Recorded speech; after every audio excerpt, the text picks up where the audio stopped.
ரொம்ப நாள் கழித்து நம்ம மீடியா சந்திக்கிறோம். இன்றைக்கி சவுக் சங்கருடைய இந்த தேனி பழனிச்செட்டிப்பாளையம் காவல் நிலைய வழக்கு வந்து இன்றைக்கி பிணை மனு விசாரணைக்கு வந்தது. விசாரணை வந்து முடிஞ்சிருக்கு. விசாரணை முடிஞ்சு தீர்ப்புக்காக 15/6/2024 ஒத்திவைக்கப்பட்டிருக்கு. ஆர்கியூமெண்ட்ஸ் முடிஞ்சது. கவர்மெண்ட் சைடு ஆர்கியூ பண்ணிட்டாங்க. 15/6/2024 தீர்ப்புக்காக போட்டிருக்கு. அதெல்லாம் போக இன்னொரு விஷயம் நம்ம சொல்ல வேண்டியது என்னன்னு சொன்னோம்னா, நம்ம ஆரம்பத்திலிருந்தே சொல்கிறோம், இந்த வழக்கில் சவுக் சங்கர் அவர்கள் வந்து தவறு செய்யலைங்கிறதெல்லாம் வந்து சட்டம் முடிவு பண்ண வேண்டிய விஷயம். நம்ம அது முதல் பேட்டியிலேருந்து சொல்லிகிட்டு இருக்கோம். அவர் தவறு செய்திருந்தாருன்னா நீதிமன்றத்தினால் அவர் வந்து குற்றவாளின்னு தண்டிக்கப்பட்டு அவர் தண்டனை அனுபவிக்க போகிறார்.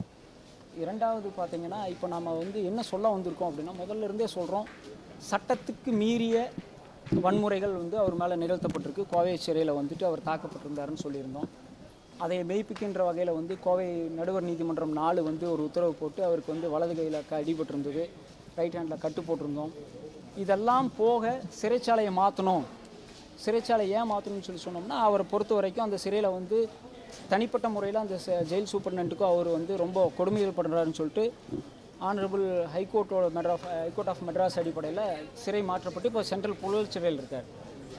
உங்களுக்கு நான் இந்த பேட்டி மூலியமாக ஒன்று தெரிஞ்சுக்கிறேன். கடைசி 2 நாளாக அவர் உண்ணாவிரதம் இருக்கார். ஆக்சுவலி காரணம் என்னென்னா, மீண்டும் சிறை கொடுமைகள் தான். அதாவது சட்டத்துக்கு புறம்பாக சிறை கைதிகளுக்கு கிடைக்க வேண்டிய நியாயமான எந்த விஷயமுமே அவருக்கு சிறையில் வழங்கப்படுறதில்லை. அது என்னன்னு கேட்டிங்கன்னா, நம்ம முதல்ல கோயம்புத்தூர் சிறையில் சொன்ன மாதிரி அவரை வந்து ஒரு மனநலம் பாதிக்கப்பட்ட ஒரு மென்டல் பிளாக்கில் வச்சுருந்தாங்க, தனிமை சிறையில் வச்சுருந்தாங்கன்னு சொல்லி தான் சென்ட்ரல் புழல் சிறைக்கு மாற்றணும், சென்னைக்கு. திருப்பியும் அதே கொடுமைகள் அங்கே நடந்துகிட்ருக்கு.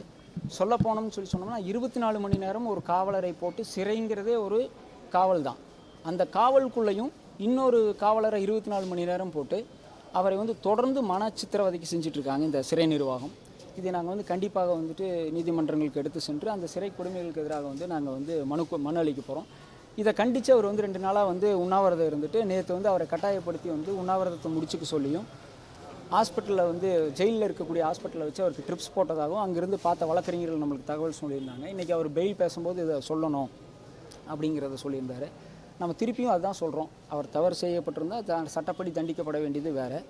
தவறு செய்து இப்போ சிறையில் இருக்கின்ற போதே குற்றவாளின்னு நிரூபிக்கிறதுக்கு முன்னாடியே இந்த அரசாங்கம் எந்த காரணத்துக்காக, இல்லை இந்த காவல்துறை என்ன காரணத்திற்காக, இல்லை இந்த சிறை நிர்வாகம் என்ன காரணத்துக்காக அவரை எல்லா இடத்துலேருந்து வித்தியாசப்படுத்தி சிறைக்குள் ஒரு காவலரை வைத்து 24 மணி நேரம் அவரை கண்காணிக்கிறாங்கங்கிறது தெரியல. அவருக்கு நல்லாவே தெரியும், கையில் அடிபட்டிருந்தது. அந்த கையில் அடிபட்டிருந்ததுக்கான ட்ரீட்மெண்ட்டு சென்னை மத்திய சிறையில் கேட்டபோது, புழல் சிறையில் கேட்டபோது எங்களுக்கு அது குறித்த எந்த மெடிக்கல் ரெக்கார்ட்ஸும் வரலைன்னு சொல்லிட்டு அப்பட்டமாக ஒரு பொய் சொல்கிறாங்க. உங்களுக்கே தெரியும், திருச்சி மதுரை கோர்ட்லலாம் ஆஜராகையில் அவருக்கு தனக்கு கையில் அடிபட்டிருந்ததாக சொல்லியிருந்தார். நீதிமன்றத்தில் வந்து அதை பதிவு செய்திருந்தார். இத்தனைக்கு மேலே அவருக்கு அந்த கையில் அடிபட்டதுக்கான சிகிச்சை வழங்கப்படலை. அதை வந்து கடந்த 6/6/2024 திருச்சி நீதிமன்றத்தில் வேற ஒரு வழக்கில் ஆஜர்படுத்தும் போது அதை மறுபடியும் நீதிபதிக்கிட்ட சொல்லி ஒவ்வொரு முறையும் நீதிமன்றத்தில் முறையிட்டு போராடி தான் அந்த கையில் அடிபட்டதுக்கு சிகிச்சை அளிக்க வேண்டியதாக இருக்குது. நம்ம என்ன சொல்கிறோம்னா, அது சவுக் சங்கராக இருக்கலாம், சிறையில் இருக்கக்கூடிய எந்த ஒரு சாமானியனாக இருக்கலாம், சிறைக்குள் வன்முறை, சிறைக்குள் கொடுமைங்கிறத கண்டிப்பாக நம்ம எதிர்க்கணுங்கிறதா நம்மளோட இந்த நோக்கம். அதை தான் முதலிருந்து சொல்கிறோம். சிறை கொடுமைகள் வந்து யாருக்காக இருந்தாலும் தவிர்க்கப்படணும்னு சொல்கிறோம். மற்றபடி அவர் மேலே இருக்க வழக்குகள் குறித்து நீதிமன்றத்தில் வழக்குகள் நடக்க போகுது. இது வந்து இப்போதைக்கு தான் எஃப்ஐஆர் ஸ்டேஜில் தான் இருக்குது. நீதிமன்றம் என்ன நடவடிக்கை எடுத்தாலும் நாங்கள் அது கட்டுப்படுறதுக்கு தயாராக இருக்கோம். நன்றி, வணக்கம். இல்லை, கோவை சிறையில் பிரச்சனை இருந்ததுன்னு தான் இப்போ சென்னை புழல் சிறைக்கு மாற்றணும். சென்னை புழல் சிறையிலையும் அதே மாதிரியான கொடுமைகள் நீதிமன்ற உத்தரவுக்கு மீறியும் நடைபெறுதுங்கிறதான் இப்போ சொல்கிறோம்.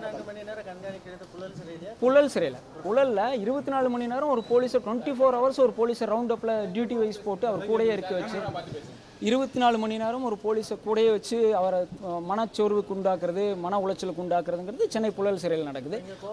அதை கண்டித்து நம்ம அவர் 2 நாளாக சாப்பிடாமல் இருந்திருக்காரு. நேற்று வந்து அவருக்கு ட்ரிப்ஸ் போட்டிருக்காங்க. இன்னும் அவர் உண்ணாவிரதத்தை கைவிட்டார் என்னங்கிறது இன்றைக்கி போய் வழக்கறிஞர்கள் சென்னையில் பார்த்தா தான் தெரியும். நன்றி, வணக்கம்.